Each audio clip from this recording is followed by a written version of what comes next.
Most of us like to flatter ourselves that we are in control in some way.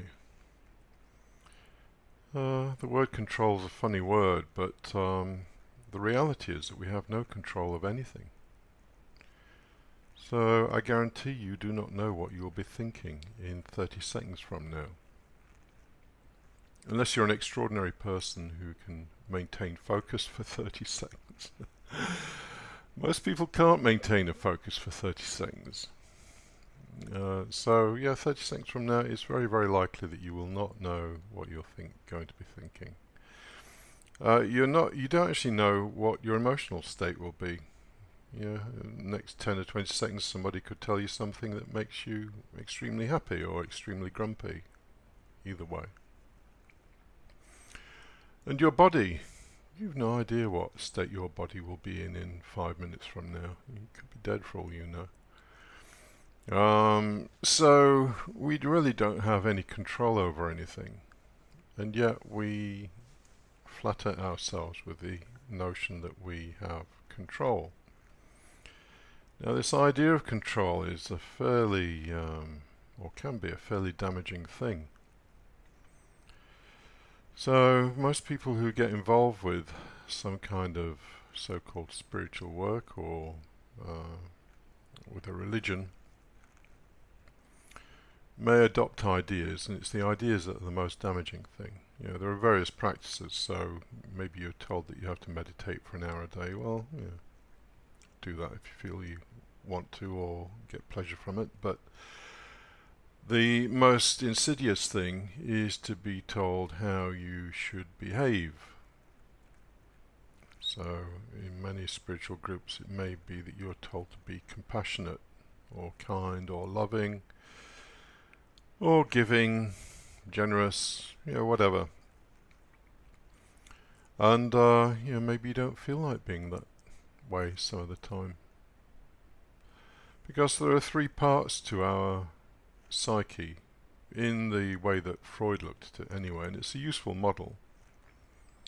So there's your id, your id, which is your basic animal instinct to survive.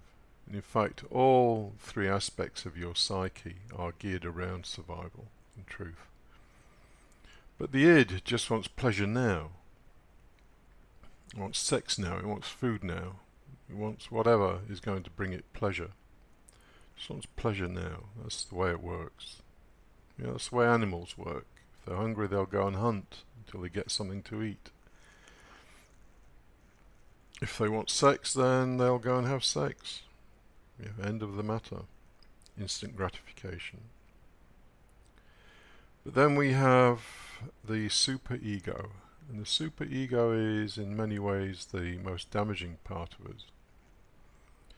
Because it's full of shoulds. You should be like this. You should look good when you go out. You should be polite. You should be courteous. You should be considerate of other people. Whatever it is, all the shoulds.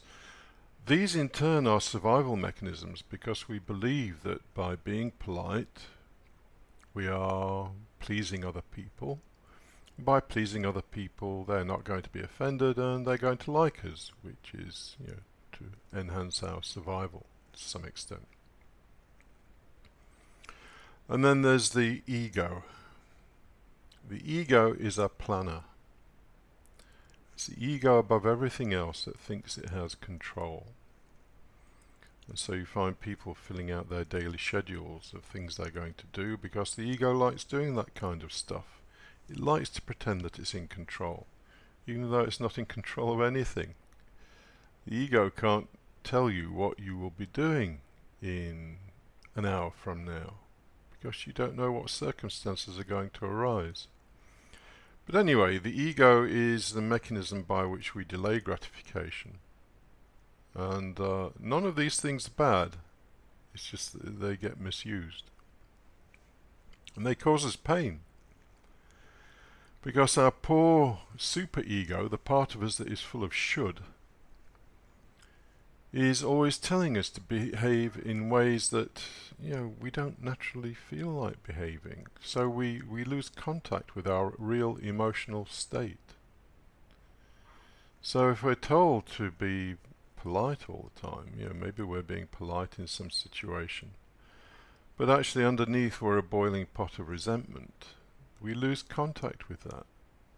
And when we lose contact with it, then it causes us pain. We don't know why we're feeling grumpy or depressed or miserable. And it's the role of the superego to make us fit members for society. Well, I was once told that the particular thing I was involved with would not make me a good member of society. So this is the way we view control. We have these two mechanisms. The id has no control. It's just a wild animal. We have the superego telling us how we should be, and we have the ego telling us that we need to plan out, we need to be in control of situations. This is basically the state that most of us are in. And for most people, the vast majority, probably 99% of people, live their life, really kind of unconsciously. I'm not being particularly, hopefully not being offensive by saying that, but it is a kind of unconscious existence. They have become their ego and superego, which is in a sense the unreal part of them. It's the part that they acquire through being told how to behave and by pursuing their ambitions, because you can only pursue an ambition. Your ego likes to pursue ambitions. If you keep doing whatever it is you're doing for the next 2 years, then you'll be a millionaire, or that kind of thing. But these place a great burden on people, these things, because as I've mentioned, we lose control with our real emotional state, and we then load ourselves with a whole pile of shoulds and plans and so on that are stressful and anxiety producing in their own right. So some people, the 1%, may decide that they don't like being in that state of anxiety. They don't like being out of touch with how they really feel. They know there's something going on, and they don't know why they feel a bit unhappy or anxious or depressed. And so they start to investigate. And there are precious few traditions that allow us to investigate with piling on more shoulds. As I've already mentioned, many spiritual traditions just, we've already got a whole pile of shoulds, they just pile more on us. So the secret is basically to just start to observe how we are, really how we are, how we're feeling. Not how we've been told we should be feeling, but how we're really feeling. So if we've been invited to some god-awful social event, not all social events are awful, but something that you don't really want to go to, but your bullshit mind has told you that actually you're going to go there and have a good time, whether you hate it or not. Then we'll get there and we'll feel unhappy, and we won't be in touch with that unhappiness. Anyway, to get back to the point, we need to observe how we really feel. And that's, a simple statement, but it's so hard to achieve. Because we have to observe in a manner that is impartial and without judgment. And we have to let all those little voices in our head, which collectively I call the inner policeman, the policeman in our head that's trying to tell us how we should behave, as opposed to how we really feel. So that inner policeman is very strong. It's very powerful. So if you're at this party and it's a pain in the ass, then you probably won't be able to admit to yourself that it's a pain in the ass, because everybody else seems to be having a good time and you're pretending to have a good time. Maybe some people are having a good time, but let's, for the sake of argument, just say that you're not. It'll be hard to get down to your real feelings as opposed to all the bullshit you've ingested from parents and teachers and peers and God knows who else. And so this simple act of observation is very, very difficult, because the policeman will pop up and say, you should be having a good time here. You should be polite to this person. You should laugh on this particular occasion. You should be harder working. You should look good. Endless. So the act of observation is in itself very difficult, because we have to really observe two things. One is our real emotional state, and we have to also be able to observe the policeman who's telling us how we should be rather than how we actually are. So that's quite difficult. It takes years to master that. It's not something you can learn from a 10-minute podcast or a weekend retreat or something. It just takes a long time to master that, because we're trying to deconstruct, in effect, all the stuff that is not our own, as Gurdjieff would say. This personality that is a layer that we've plastered on top of our real feelings about things, is a personality that is highly programmed, very powerful. It's the policeman. So observation is one thing, and that in itself takes a long time to master, to just be able to sit with how you're feeling. And here's another thing about fucking control. When you see how you're feeling, let's say you're feeling grumpy, and I'll get on to another aspect of this in a moment, but let's say you're feeling grumpy. Your inner policeman will say, you shouldn't be feeling like this. But also there'll be another part of you saying, well, this grumpiness is not particularly pleasant. I want to change it. I want to be happy. And so you'll try and change it. Something within you will try and change the state, which is exactly what you do not want to do. So let me get on to another aspect of this, and that is understanding. Because it's not enough just to be able to observe these states and to be able to sit with them. You have to be able to understand them. Why are you feeling grumpy or unhappy? And that's a long story, but basically the dynamics go like this. When your power for existence is enhanced, you will feel happy.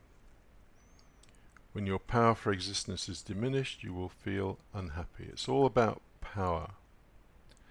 So if you're at this social event, and actually you might want to be doing something else, whatever that might be, something that is more pleasurable for you, something that gives you more power. But you've gone to this social event and you're grumpy and unhappy inside, although you're putting a polite face on it for everybody else. But you need to understand why you're feeling grumpy, and you need to say to yourself, well, I'm feeling grumpy because actually I'd rather be doing something else, playing football or reading or whatever it is, or listening to some music, or out with your girlfriend or boyfriend or whatever. I'd rather be doing that because that's more enhancing for me. Gives me more of a sense of existence. This, stuff shirt social event makes me feel diminished. I'm having to obey a set of laws or rules that are set by society that actually I don't particularly like. So we need to understand that.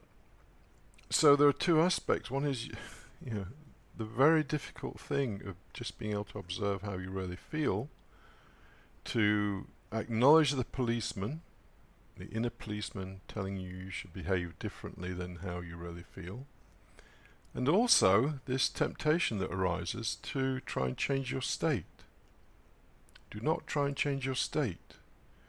The way you're feeling is your genuine response to the environment. And so, what part of you wants to change that? And that's a key question that you should ask all the time.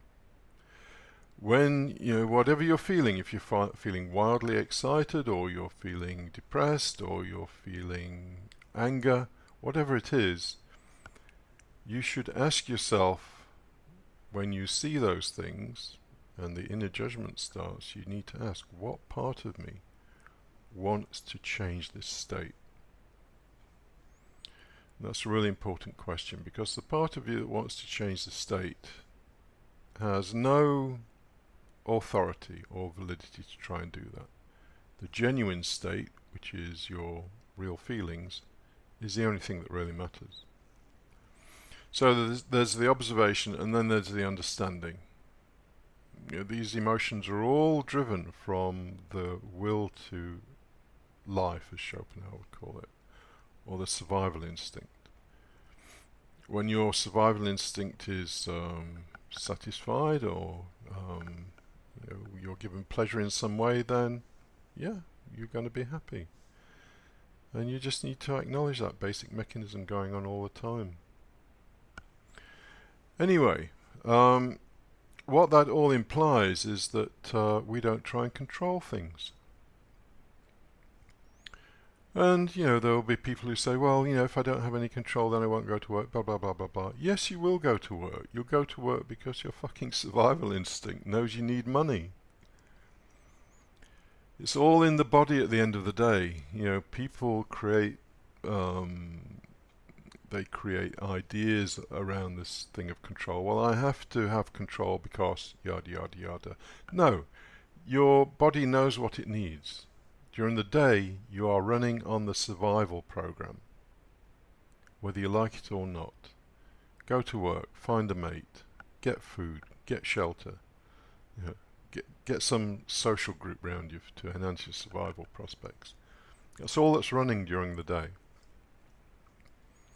So you will continue to do that, but the important thing is just to observe what's going on without the inner policeman popping up and telling you should be feeling otherwise or doing something else. And then to understand why you feel like you feel, simply from the perspective of whether your survival is being enhanced or diminished. So you're out of control.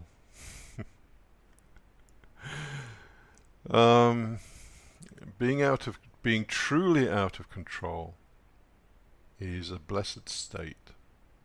It's where you'll find happiness. So don't ingest all the bullshit that all the positive thinking types and the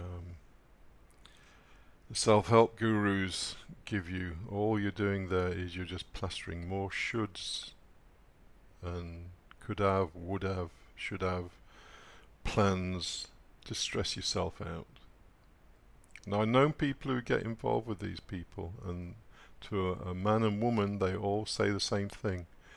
When I got involved with this self-help thing, this positive thinking thing, I just became more anxious and more stressed. Don't do that to yourself.